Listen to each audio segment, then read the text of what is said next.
Video like जरूर कर लीजिए और ऐसे वीडियो लगातार फ्री में पाने के लिए चैनल को तुरंत सब्सक्राइब कर लीजिए और बेल आइकन को जरूर टैप कर लीजिए ताकि आगे भी सारे वीडियो आपको मिलते रहे। यूट्यूब में फॉलो करते हैं तो प्लीज ये वाला फ्री टेलीग्राम चैनल जरूर ज्वाइन कर लीजिएगा। सारे नोटिफिकेशन सारे अपडेट यहीं पे आते हैं, ध्यान रखिए।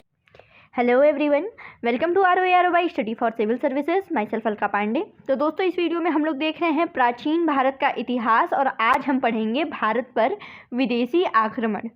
तो चलिए शुरू करते हैं। सबसे पहले है पारसी ईरानी आक्रमण। तो भारत पर पहला विदेशी आक्रमण ईरानी के हखामनी वंश के राजाओं ने किया था।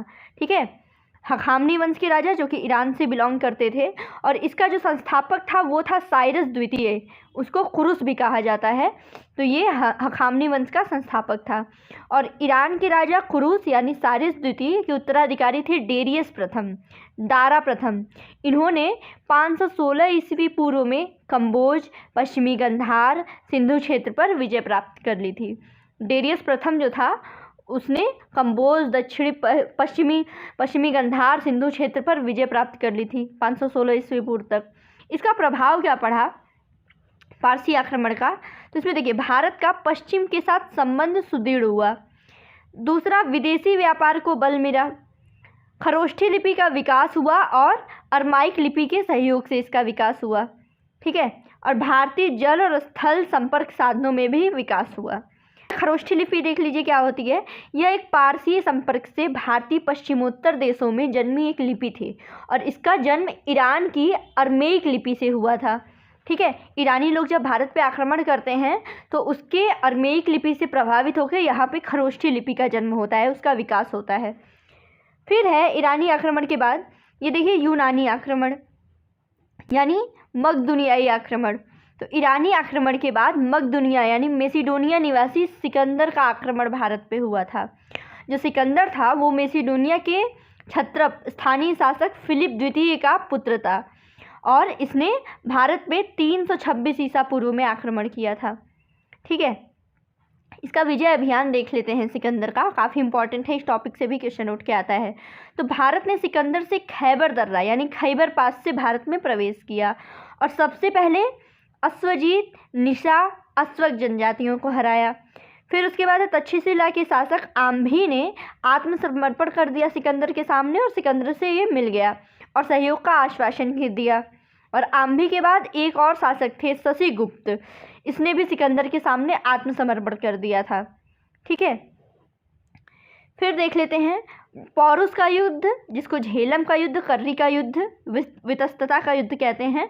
तो देखिए, यह युद्ध जो है पौरुष और सिकंदर के मध्य झेलम और चिनाब नदी के बीच लड़ा गया था। ये याद रखिएगा, ये भी एग्जाम में पूछा गया है। झेलम और चिनाब नदी के बीच में पौरुष और सिकंदर के बीच में झेलम का युद्ध बोल सकते हैं या फिर पौरुष का युद्ध, ये लड़ा गया। इसमें पुरु की यानी राजा पौरुष की हार हुई थी, लेकिन जो पुरु थे उनकी वीरता से प्रसन्न होकर सिकंदर ने पुरु का राज्य लौटा दिया था और पुरु से मित्रता भी कर ली थी। ये इतने वीर थे और वीरतापूर्वक इतना युद्ध लड़े थे, इससे सिकंदर उनके प्रति इम्प्रेस हो गया था। इस वजह से उसने उनका राज्य वापस कर दिया और उससे मित्रता भी कर ली। पुरु के बाद सिकंदर और आगे बढ़ा, परंतु सिकंदर की सेना ने व्यास नदी पार करने से मना कर दिया था। ठीक है, झेलम और चिनाब नदी के बीच में ये युद्ध लड़ा गया था। उसके बाद और आगे बढ़ने पे व्यास नदी आते आते सिकंदर की सेना ने मना कर दिया था उसके आगे बढ़ने पे। अब कारण देख लेते हैं। ठीक है, व्यास नदी पार न करने के कारण क्या थे? तो देखिए, इनकी सेना पहली बार तो एकदम थक चुकी थी और बीमारी से ग्रस्त थी। ठीक है, और भारतीय शौर्य की जानकारी भी उनको मिल चुकी थी कि भारत में इतने प्रतापी राजा हैं, इसके बारे में उन्हें पता चल चुका था। और उससे बड़ी क्या कि वे सेना पूरी तरह थक चुकी थी और बीमार भी थी। फिर नंद के शासक घनानंद की विशाल सेना की जानकारी भी उनको मिल गई थी। ठीक है, और स्वदेश से बाहर 10 महीने बिताने के कारण सैनिक अपने घर भी वापस जाना चाहते थे। फिर सेना से इनकार करने के बाद सिकंदर में बहुत दुखी मन से कहा था कि मैं उन दिलों में उत्साह भरना चाहता हूँ जो निष्ठावान एवं कायरतापूर्वक डर से दबे हुए हैं। ठीक है, इस घटना के बाद